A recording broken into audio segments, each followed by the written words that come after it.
Hey hey, bienvenue dans cette vidéo où on va revenir sur le bac blanc, en particulier l'exercice 3 qui concernait les complexes. C'est un exercice certes assez technique, mais on va décortiquer l'exercice pour que vous en ayez une vue globale. C'est un exercice qui ne doit pas poser de soucis particuliers, tant dans la technicité à déployer que dans l'analyse des consignes et de l'énoncé. Donc c'est un exercice un peu particulier puisque ça vous demande de revenir sur quelque chose de déjà fait. Mais ça me paraît vraiment important que vous vous lanciez dans cette démarche, pourquoi pas avant de réattaquer le deuxième chapitre sur les complexes. Alors, dans cet exercice, le plan complexe est rapporté à un repère orthonormé OUV et on admettra une propriété sur les modules. Le module d'un quotient, c'est le quotient des modules. Alors, n'oubliez pas qu'a priori, si on vous en parle ici, c'est qu'il y en aura besoin par la suite. Donc, un coup de fluo peut être le bienvenu. On vous parle de 3 points ABC, d'affixes respectives I, de I et 1. Et on considère la transformation f du plan, c'est une espèce de fonction, qui à tout point m d'affixe z différent de i associe le point m' d'affixe f de z égale à 2iz sur z moins i. Donc on comprend aisément pourquoi z doit être différent de i.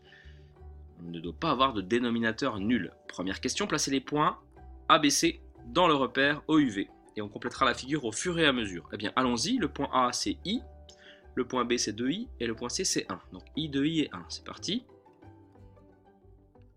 I, donc là vous avez l'axe des réels et l'axe des imaginaires. Donc le point A d'affixe i va être ici. Le point B d'affixe 2i, je vais vérifier parce que j'ai un doute.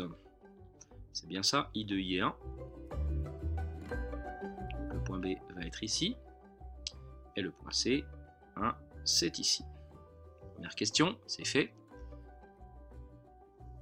La deuxième, de A, montrer que f de 2i égale 4i. On vous donne la réponse, vérifions que ça fonctionne bien. Donc f de 2i, n'hésitez pas à mettre sur pause pour refaire tout ça, bien sûr. Donc on remplace z par 2i, ce qui donne donc 2i multiplié par z, c'est-à-dire 2i, sur z moins i, c'est-à-dire 2i moins i. Propriété des complexes, donc 2i fois 2i, 2 fois 2 ça fait 4, et i fois i ça fait i au carré. Et en bas, 2i moins i, ça fait 1i. Tous ces mini-calculs, vous pouvez les faire à la calculatrice si vous êtes en difficulté, ne l'oubliez jamais. Et donc ici, deux façons de procéder. Soit vous rayez un i en bas et en haut, et on se retrouve directement avec 4i. Soit vous décidez de dire que i carré, ça fait moins 1. Donc vous vous retrouvez avec moins 4 au numérateur et puis i au dénominateur. Je vous rappelle ici que i carré fait moins 1. Et puis là, on veut quand même cette forme-ci, donc pour l'obtenir, on va multiplier le haut et le bas par i, par exemple. Je dis par exemple parce qu'on peut aussi multiplier par moins i. Donc en haut, on se retrouve avec moins 4i, et puis en bas, i carré, ça fait moins 1. Les moins vont s'en aller, et on va se retrouver au final avec ce qu'on nous demande, 4i. Parce que les moins s'en vont. Mais vous avez vu, on aurait aussi pu enlever le i là avec un des deux ici présent, et on trouvait directement le résultat. Donc voilà, question de A, c'est fait. Placez alors le point B' d'affixe zb' égale 4i, qui est l'image du point B. Bah oui, en effet, 2i, c'était l'affixe du point B. On obtient une nouvelle affixe, c'est l'affixe du point B'. Et donc c'est 4i. Allons-y, plaçons B'. Je vais le placer en couleur vu que c'est un résultat. B' est ici. On continue. Question 2b. Déterminer sous forme algébrique, bien sûr c'est la forme quand même la plus usitée en complexe, l'affixe du point C', image de C. Donc c'est un peu similaire, sauf que cette fois-ci on ne vous guide plus. Pour avoir l'image, je vais faire f de l'affixe de C. Et l'affixe de C c'est quoi? C'est 1. Donc en fait on vous demande de faire f de 1. Eh bien on recommence.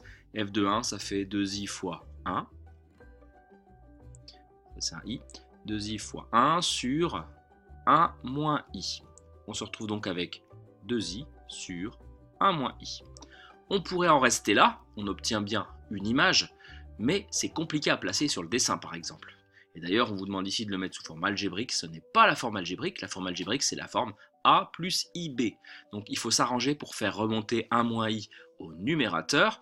Pour ceci, on multiplie le haut et le bas par la quantité conjuguée du bas. Et la quantité conjuguée de 1 moins i, c'est 1 plus i.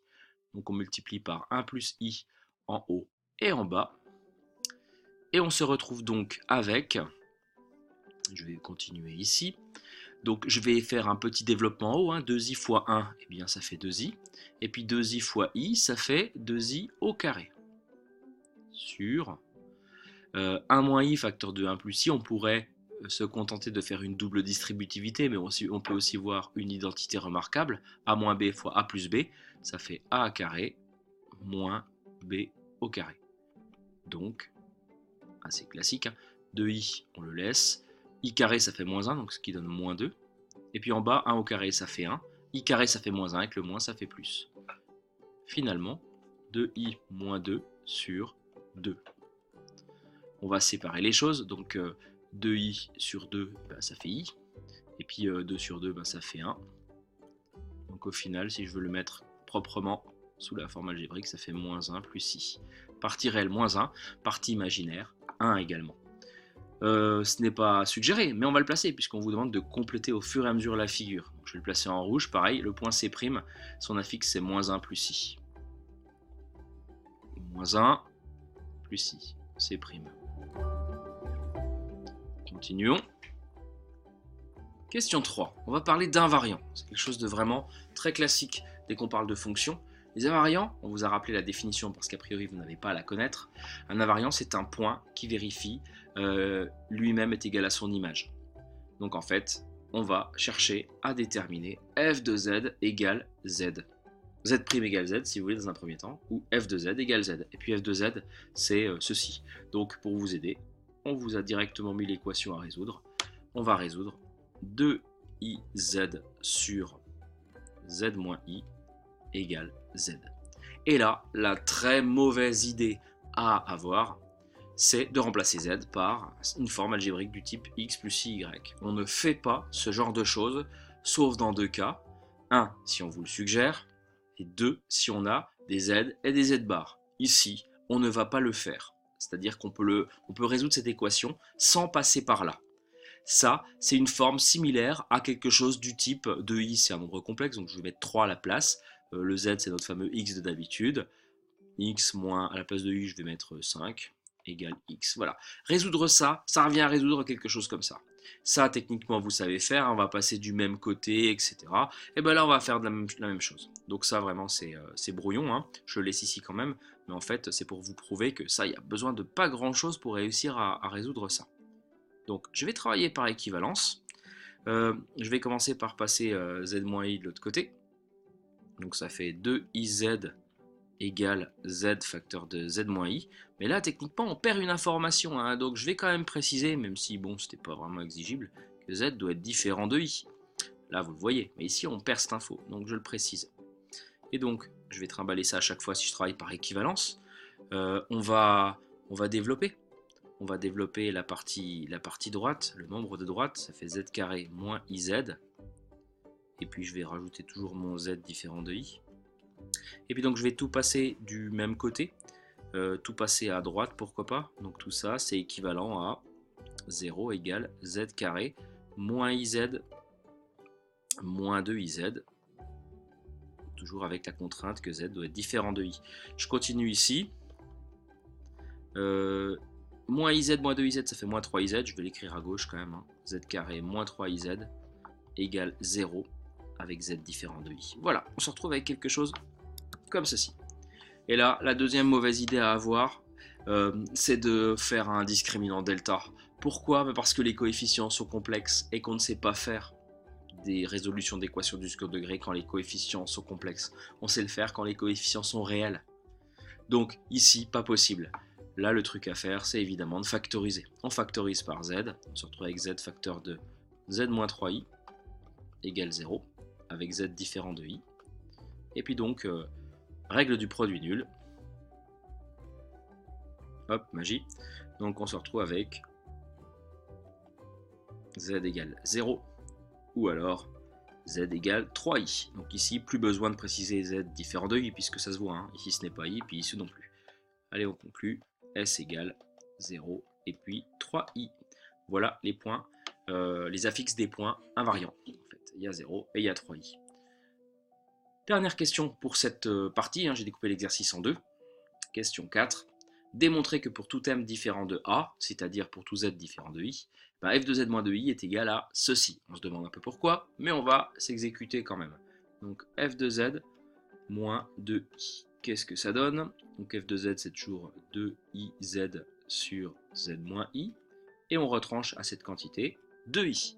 On va tout mettre au même dénominateur. On se retrouve donc avec...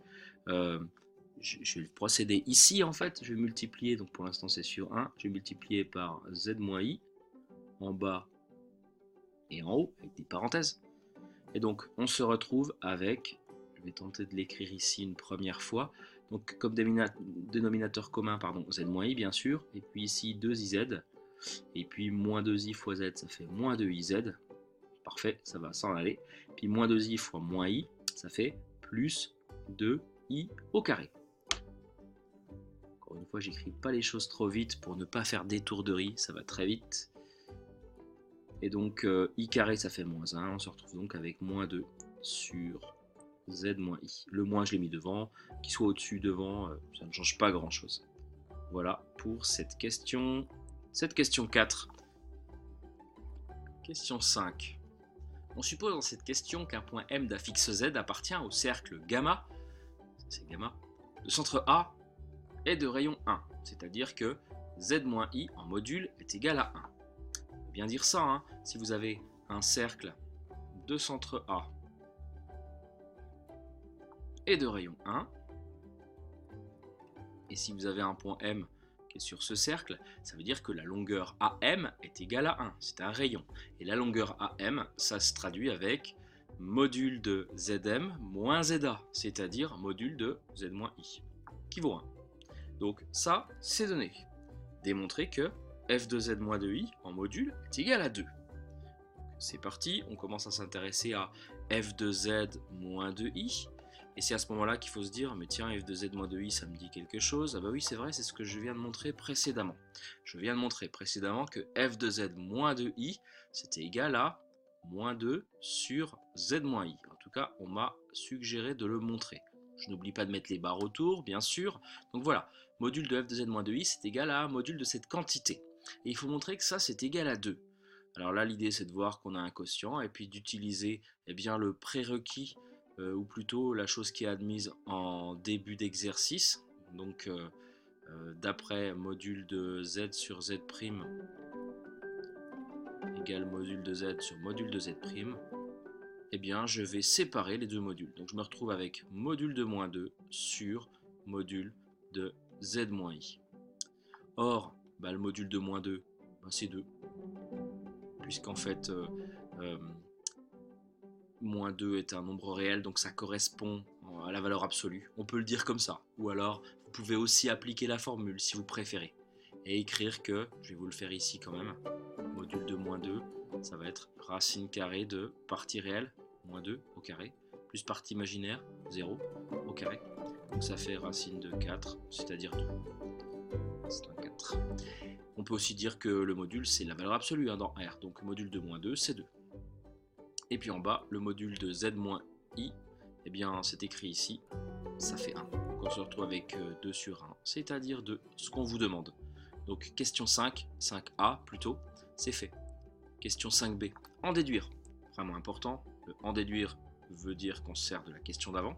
En déduire que si mz appartient au cercle gamma, donc si m appartient au cercle gamma, c'est-à-dire si on a ça, bah oui c'est ce qu'on a supposé au-dessus, alors m' appartient à un cercle dont on précisera le centre et le rayon. Alors si m appartient à gamma, alors ça veut dire que z moins i en module est égal à 1. Donc dans ce cas-là, qu'est-ce qu'on vient de prouver à l'instant?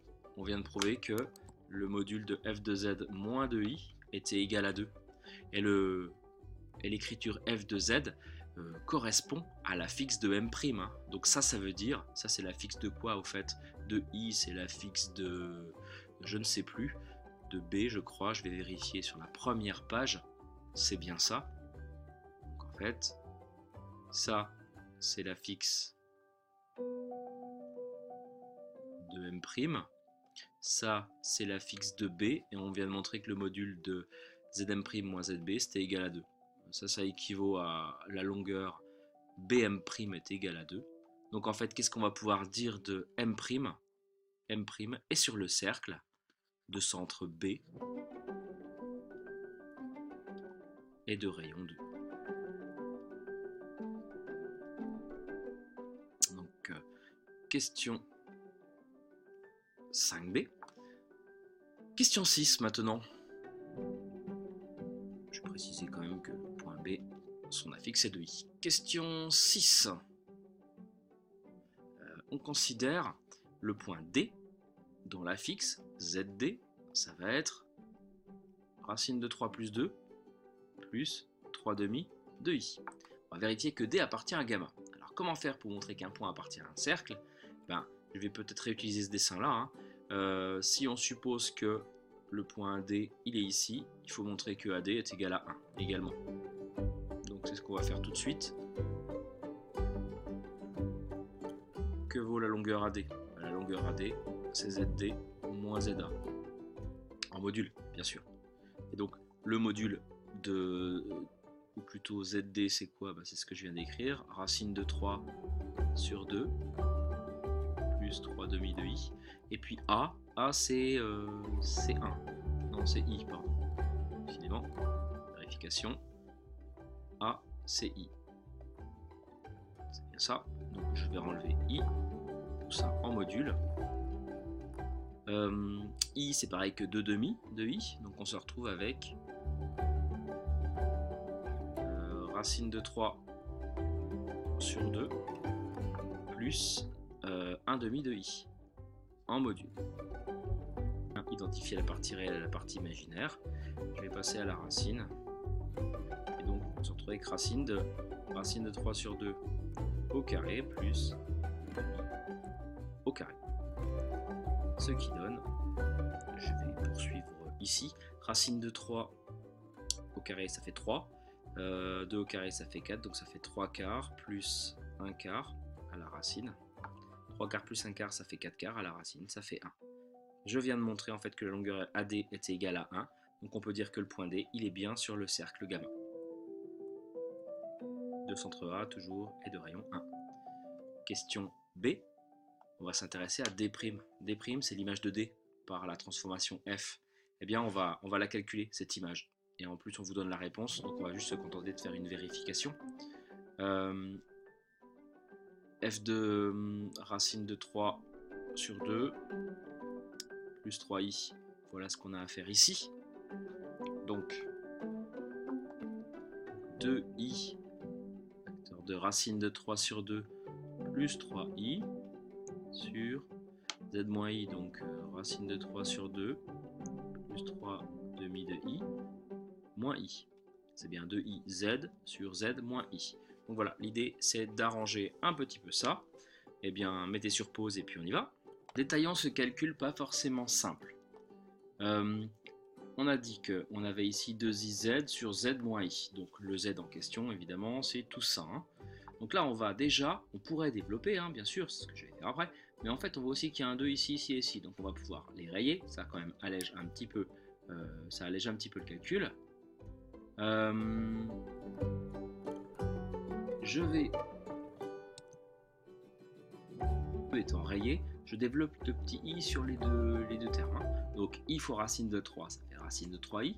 Et puis 3i fois i, ça fait 3i au carré, c'est-à-dire moins 3. Donc voilà, bon, racine de 3i moins 3 sur, et puis le bas, racine de 3 sur 2, c'est la partie réelle. Et puis donc 3 demi de i moins i. I c'est 2 demi de i, donc 3 demi moins 2 demi, ça fait 1 demi. Donc voilà, ce qui est écrit en bleu, c'est le résultat qu'on obtient. Mais on le veut sous forme algébrique, c'est ce qu'on visualise ici. Donc on va, comme d'habitude, le procédé est classique, multiplier le haut et le bas par le conjugué du nombre du bas, c'est-à-dire par racine de 3 sur 2 moins 1 demi de i. En haut et en bas, c'est ce que j'ai écrit en rouge ici. Commençons par le bas.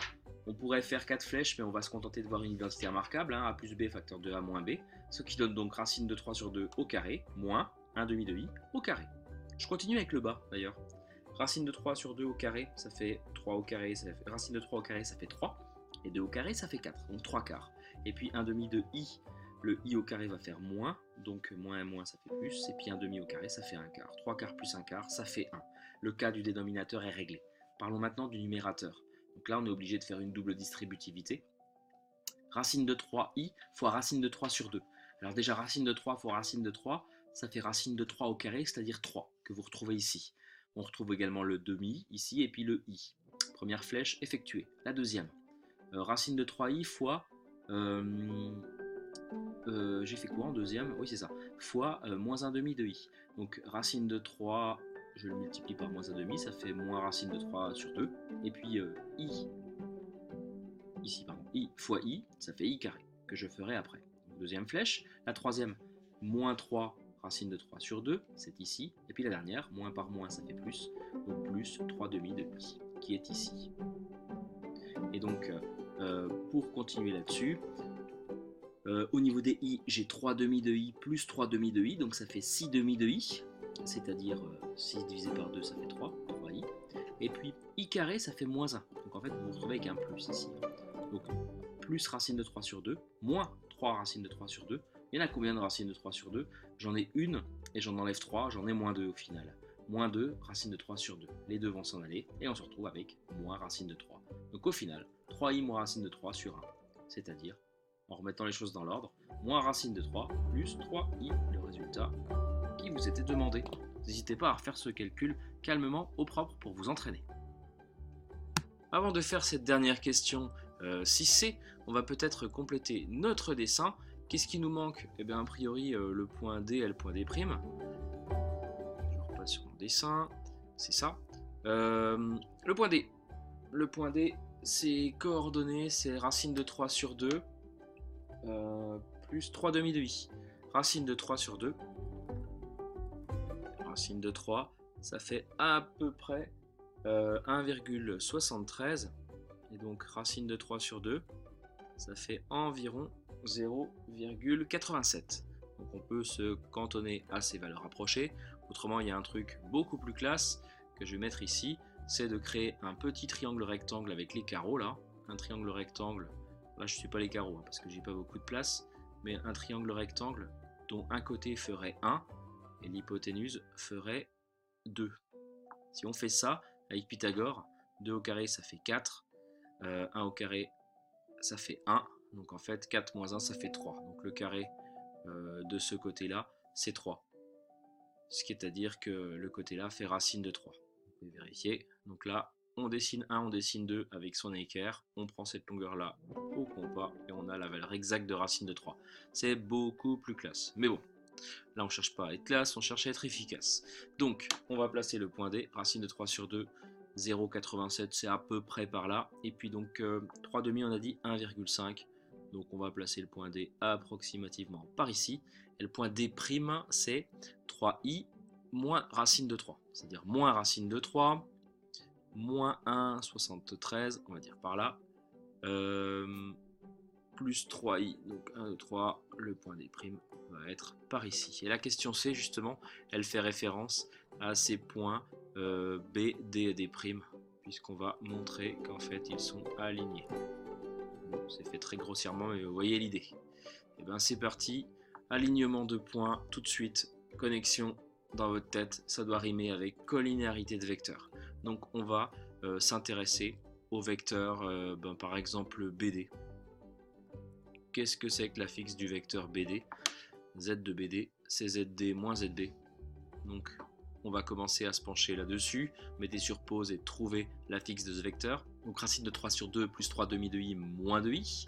Et donc moins 2i c'est pareil que moins 4 demi de i. Donc on se retrouve avec 3 demi moins 4 demi moins 1 demi. Donc racine de 3 sur 2 moins 1 demi de i. Voilà pour l'affixe du vecteur BD.